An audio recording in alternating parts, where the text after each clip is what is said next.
السلام علیکم. لمز لائیو کے 37ویں سیشن میں آپ کو بہت بہت خوش آمدید. جو ہمارے پچھلے سیشنز تھے، اگر کوئی ایسا ہے جو آپ کی نظر سے نہیں گزرا تو وہ فیس بک پہ بھی موجود ہے اور یوٹیوب پر بھی.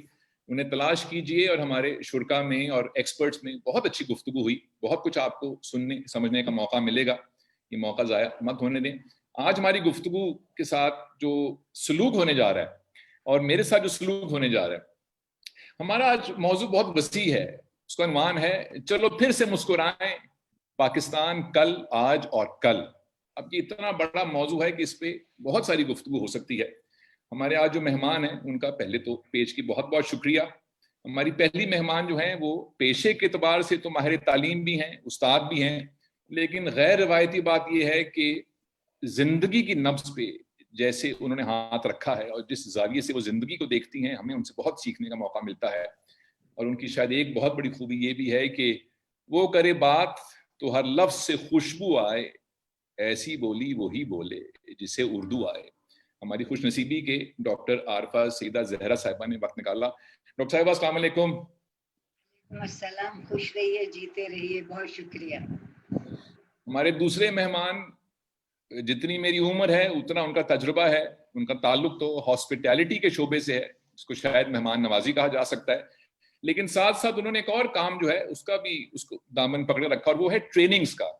اور انہوں نے پوری زندگی نوجوانوں کو ٹریننگز دی، کمیونیکیشن کے اعتبار سے، لیکن اس سے بڑھ کر کیریکٹر بلڈنگ کے اعتبار سے. تو ہم ان سے بھی یہ کوشش کریں گے جاننے کی کہ آج کا نوجوان کیا سوچتا ہے اور کیا ہمیں آج کے نوجوان اور آج کی نسل سے پر امید ہونا چاہیے کہ نہیں. لیکن ڈاکٹر عارفہ سے پہلا میرا سوال. ڈاکٹر صاحبہ، آج کی جو پود ہے، اور اس سے میری مراد وہ نہیں جو 12-15 برس کے ہیں، بلکہ جو 25 برس کے ہیں، 28 برس کے ہیں، 30 برس کے ہیں، مجھے لگتا ہے کہ ان کے پاس بھی اپنے خیال کو مجسم کرنے کے لیے الفاظ موجود نہیں ہیں.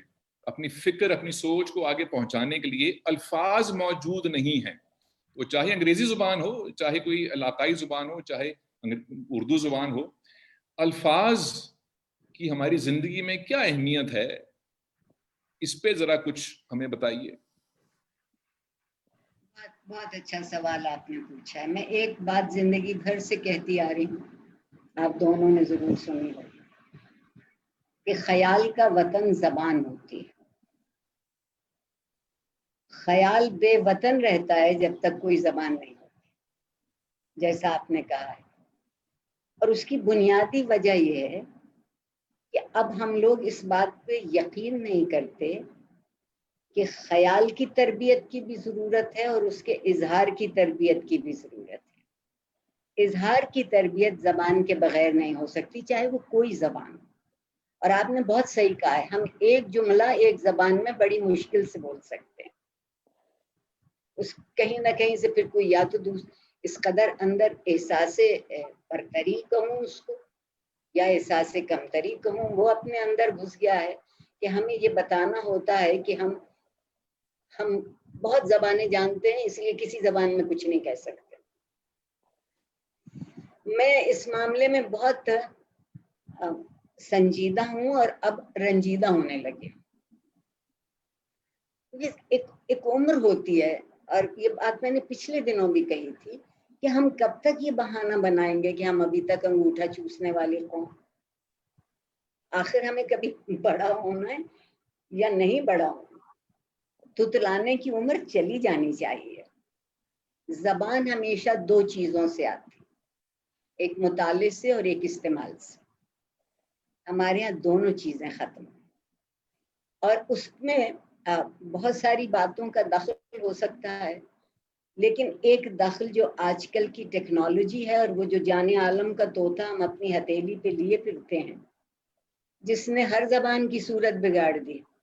انگریزی سے تو ہم نے وہ بدلہ لیا ہے کہ انگریز سر پکڑ کے روئیں گے کہ یہ یوں بھی لکھی جا سکتی تھی اور یوں بھی کہی جا سکتی تھی. اچھا، اردو کے لیے یہ کہہ دینا کہ ناقص زبان ہے، نامکمل زبان ہے، اس زبان میں تو کچھ کہا ہی نہیں جا سکتا. میرا جی چاہتا ان سے پوچھوں کہ تو کسی دوسری زبان میں مجھے ایک میر، ایک قرۃ العین حیدر، ایک عصمت چغتائی، ایک منٹو، ایک غالب، ایک مومن دکھا دیں. تو میں مان جاؤں گی۔ زبان کو سیکھنے کا جوہر دراصل تہذیب کا معاملہ ہوتا ہے، اور میں زبان کو اخلاقی جرات سے وابستہ کرتی ہوں۔ جب تک آپ کو اپنی تہذیب سے وہ وابستگی نہ ہو جو آپ کو اخلاقی جرات دے سکے کہ ہاں یہ میری زبان ہے، یہ میری فکر ہے، یہ میرا اظہار ہے، یہ میرا ورثہ ہے، اور میں اس کو استعمال کروں، اس سے بڑا کمال یہ ہوا کہ صاحبان اقتدار نے اپنے بچوں کی ذہنی ترقی کے لیے ایک نئے اسکول بنوا دیے۔ ریاست نے اپنے پیر کھینچ لیے ابتدائی تعلیم سے، اور وہ سیٹھ کے ذمہ ہوئی۔ سیٹھ نے سوچا کہ یہ تو بہت اچھا دریچہ ہے جس سے سوائے دولت کے اور کچھ اندر نہیں آتا۔ اب وہاں یہ حال ہے، اور آپ کے ساتھ بھی گزرتی ہوگی عدیل، کہ بچے اگر فرصت کے وقت میں بھی ایک دوسرے سے اردو بول لیں تو انہیں تنبیہ کی جاتی ہے، ڈانٹا جاتا ہے، منع کیا جاتا ہے۔ آپ بتائیے ایک بچے کو اگر آپ یہ احساس دلا رہے ہیں کہ اگر تم اپنی زبان بولو گے تو وہ تو بڑی تذلیل کی بات ہو جائے گی، پھر کون بچہ بولے گا؟ اور آپ جیسے والدین بلائے بھی جاتے ہوں گے کہ آپ اتنے ناقص والدین ہیں کہ اپنے بچوں سے انگریزی نہیں بولتے، تو ان بچوں کا کوئی قصور نہیں ہے۔ ہم نے اپنی تہذیب کے ساتھ سودا کیا ہے۔ زبان تہذیب کا اظہار ہے۔ اگر آپ مہذب ہیں، خیال مہذب ہے، تو اظہار خود بخود مہذب ہو جائے گا۔ اعظم، آپ نوجوانوں کو ٹرین کرتے ہیں، ان سے ظاہر ایک لفظ انگریزی کا میں ڈاکٹر صاحبہ کی اجازت سے، کمیونیکیشن بہت ضروری ہے نوجوانوں سے بات کرنے کے لیے، کہ ان کی سطح پر آ کر، میں ہرگز نہیں کہہ رہا کہ سطح نیچے ہے یا اوپر ہے، جہاں بھی ہے ان کی ذہنی سطح پر آ کر گفتگو کرنا ضروری ہے۔ جب نوجوانوں سے آپ بات کرتے ہیں تو کمیونیکیشن کے لیے کیا ضروری ہے؟ کیونکہ جو ٹرینر کے لیے ضروری ہے وہی والدین کے لیے ضروری ہے، وہی استادوں کے لیے بھی ضروری ہے۔ میں تو السلام علیکم، میرا نام اعظم جمیل ہے، کیونکہ عدیل ہاشمی صاحب نے میرا نام نہیں بتایا تو میں بتا دیتا ہوں۔ اور دوسرا یہ ہے کہ اس سے پہلے کہ میں عدیل کا جواب دوں، میں ذرا ڈاکٹر عارفہ سے 2 شکایات درج کرانا چاہتا ہوں۔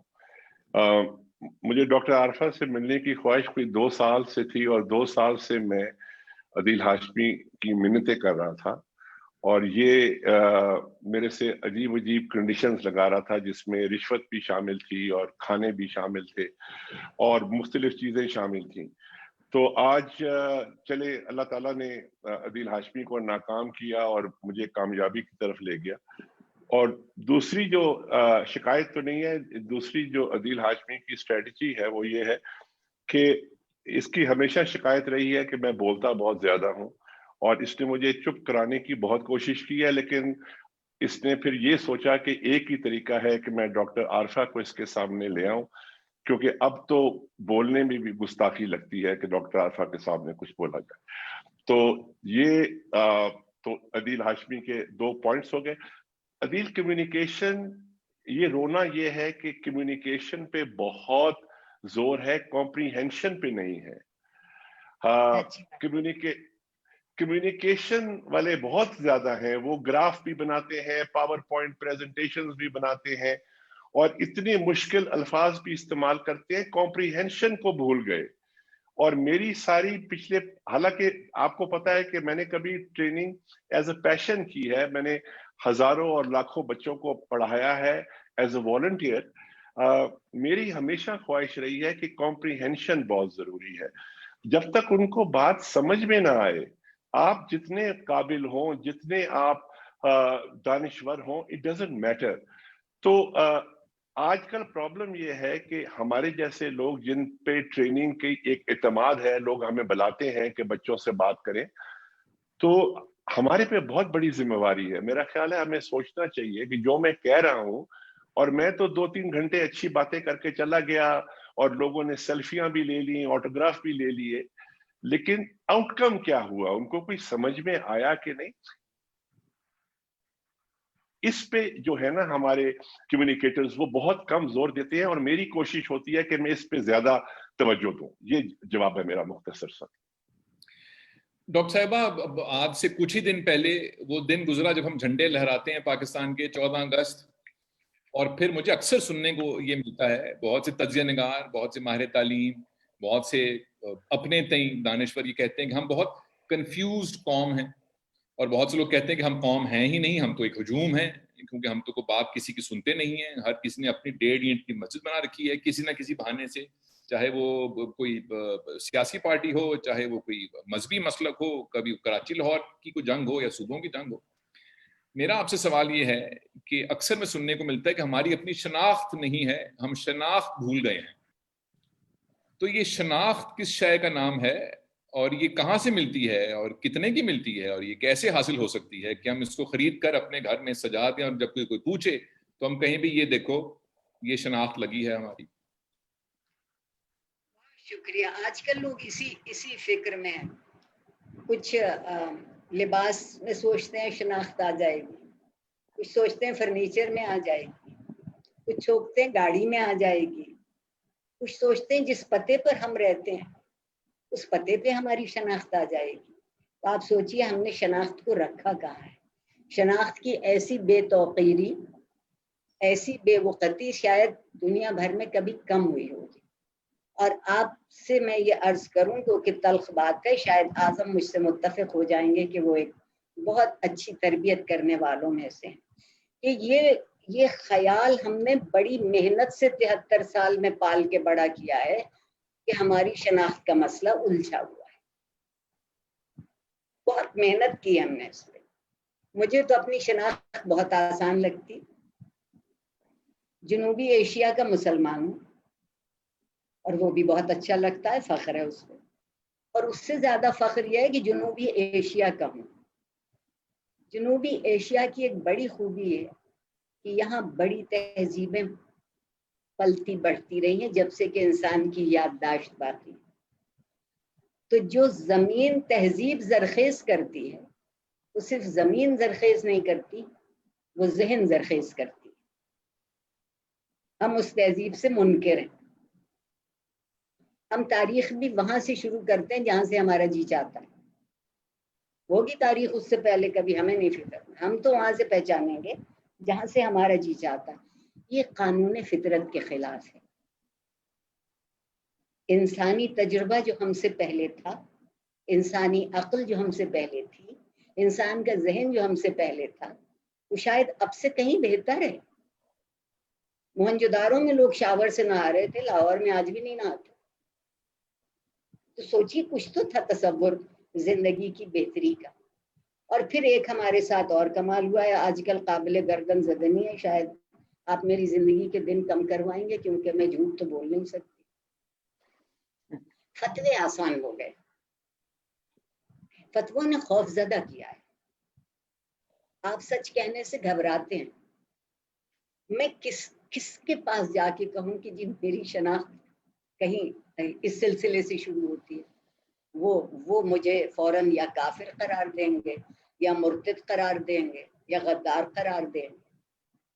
اگر شناخت کا مطلب صرف اقتدار میں آ جانا ہے، اگر شناخت کا مطلب صرف اختیار حاصل کر لینا ہے، قدرت مل جائے چند چیزوں میں، اور ہم نے شناخت سمجھی ہے کہ جتنا پیسہ ہے اتنی شناخت ہے۔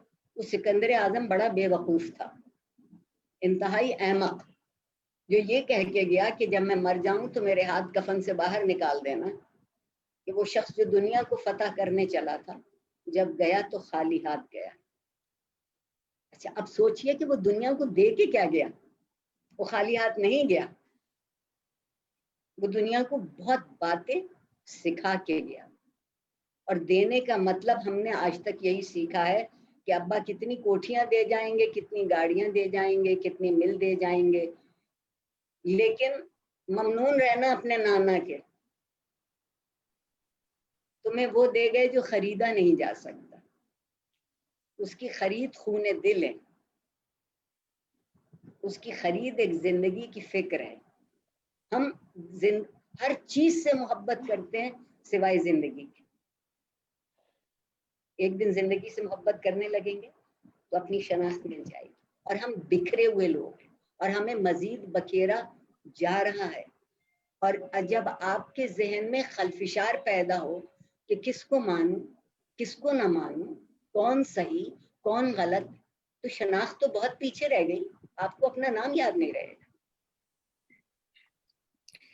ایک چھوٹی سی بات مجھے یاد آ گئی, ہمارے پرائم منسٹر جس اسکول کے پڑھے ہیں اسی اسکول کے اعظم جمیل صاحب بھی پڑھے ہیں, ایچ ایس ایم کالج. اس کی لائبریری جو ہے وہ غالباً پروفیسر سراج الدین صاحب کے نام پر ہے, اور جب ان کا انتقال ہوا 10 12 15 20 برس پہلے, تو ان کے اکاؤنٹ میں 200 روپے تھے اور لائبریری میں 50,000 کتابیں تھیں. اور میں نے سوچا کہ یہ طریقہ ہوتا ہے اس دنیا سے جانے کا. اعظم, آپ نے ذکر کیا کہ ہم جب کمیونیکیٹ کرتے ہیں تو کمپریہنشن بھی ایک ضروری شے ہے. اشفاق صاحب کا یہ کہنا تھا کہ ان کے زمانے میں, اشفاق صاحب کے زمانے میں جو تعلیمی درسگاہیں تھیں اس میں سین کا حرف جو تھا وہ اضافی تھا, وہ اصل میں درگاہ ہوا کرتی تھی اور ہم اتنا نظریں جھکا کے وہاں جایا کرتے تھے. تو آپ کے زمانے میں اور آج کے دور میں, جس کو ڈاکٹر صاحبہ نے کہا کہ دریچے کھلے ہیں سیٹ کے, اور وہاں سے صرف ان دریچوں میں سے روپیہ پیسہ اندر تو آ رہا ہے لیکن باہر کیا جا رہا ہے اس کا کچھ علم نہیں. تو تعلیمی درسگاہیں اس دور کی اور تعلیمی درسگاہیں آج کی, ان میں کوئی فرق دکھتا ہے آپ کو؟ پہلے تو میں یہ بتاتا چلوں کہ میری غربت کی وجہ بھی آپ کے نانا ہی ہیں, کیونکہ وہ پتہ نہیں ہمیں کیا بتا گئے, سکھا گئے کہ بھوکے مر جانا, کوئی غلط کام نہیں کرنا, اور ساری زندگی کوئی غلط کام نہیں کیا الحمدللہ, اور بھوکے ہی مرے. لیکن اللہ کا بڑا شکر ہے. عدیل, پڑھانے والے بہت بڑھ گئے, بتانے والے ختم ہو گئے. یہ ایک واضح ڈفرنس جو میں نے فیل کیا. جب ہم چھوٹے تھے تو ہمیں محلوں نے پالا. ہم ماڈل ٹاؤن میں رہتے تھے تو 4F بلاک کے کونے پہ وہ شریف کا کھوکھا ہوتا تھا, وہ ڈانٹتا تھا اگر اسے ہم سلام کرنا بھول جائیں. تو اب تو, اور بچے بھی سانجے ہوتے تھے. میرے والد صاحب کے جو دوست تھے انہوں نے مجھے زیادہ ڈانٹا بنسبت میرے اپنے والد کے, کیونکہ ایک اونرشپ تھی. آج تمہارا بچہ ہو گیا, میرا بچہ ہو گیا, اور جیسے میں نے کہا کہ کوئی بتانے والا نہیں رہا. اور ڈاکٹر عارفہ کی بہت اچھی بات تھی جو کہتی تھی کہ تربیت آرزو سے آتی ہے, اور وہ آرزو ختم ہو گئی. خواہشات بڑھ گئی, کیونکہ خواہشات سے تو آئی فون 11 آئے گا نا, خواہشات سے تو تربیت نہیں آئے گی. اور وہ جو ڈاکٹر عارفہ ہمیشہ کامیابی کا ایک پیمانہ ہمیں بتاتی ہیں کہ کامیاب وہ شخص تھا جو خوش اخلاق تھا, جو ایک دو شعر جانتا تھا, جو ہنستا مسکراتا تھا, جو پیار محبت کرنے والا تھا. آج کامیاب وہ شخص ہے جو جس کے پاس پیسہ ہے. اور میں ایچ کالج کے بعد برن ہال میں گیا اور ہم بورڈنگ سکول میں تھے. یقین کریں کہ بورڈنگ سکول سے ہم گریجویٹ کر کے بوڑھے ہو گئے, اپنے بچے ہو گئے, اور ہمیں آج تک نہیں پتا کہ ہمارے کلاس فیلو کے والد صاحب کیا کرتے تھے. آج تک نہیں پتا, کیونکہ وہ ایک ضروری گفتگو نہیں تھی. آج میرے بچوں کو اپنے دوستوں کے والدین کا زیادہ پتا ہے بنسبت ان کے اپنے دوستوں کا, بیکاز وہ ان کی بیلنس شیٹ کھول کے بیٹھے ہوئے ہیں, ان کی نیٹ ورتھ کھول کے بیٹھے ہوئے ہیں. اور میرے تو دوست, آج تک مجھے کئی دوستوں کا نہیں معلوم کہ ان کے والد صاحب کیا کرتے تھے. تو تعلیم تو کیا ہوا کہ ہائیسٹ بڈر کو چلی گئی. تربیت تو خیر ہم نے پھینک دی, لیکن تعلیم ہائیسٹ بڈر کو چلی گئی. جس کے پاس پیسہ ہے وہ تعلیم کو افورڈ کر سکتا ہے, جس کے پاس نہیں ہے وہ نہیں کر سکتا. اور جیسے ڈاکٹر عارفہ نے کہا کہ ہم نے تعلیم کو ایبڈیگیٹ کر دیا کسی اور کو. ہم نے عدیل خود کیا کیا, ہم نے اپنی پولیٹیکل رسپانسبلٹی ایبڈیگیٹ کر دی. کتنے برسوں تک تو ہم اپنے ملازموں کو کہتے تھے, وہ کہتے تھے ہم ووٹ ڈالائیں, تو ہم کہتے تھے جلدی ڈال کے آنا, بیگم صاحب نے شاپنگ جانا ہے. اور وہ ملازم جا کے ووٹ ڈال کے آتے تھے, اور پھر اگلے 5 برس ہم حکومت کو برا بھلا کہتے تھے. تو تعلیم تو ظاہر ہے بدل گئی. ٹیکنالوجی اور تعلیم کا معیار یا اس کا جو کانٹینٹ ہے وہ تو بہت obviously اس نے تو بڑھنا ہی ہے. دنیا تبدیل ہوئی, اس نے بھی تبدیل ہونا. لیکن جو 50%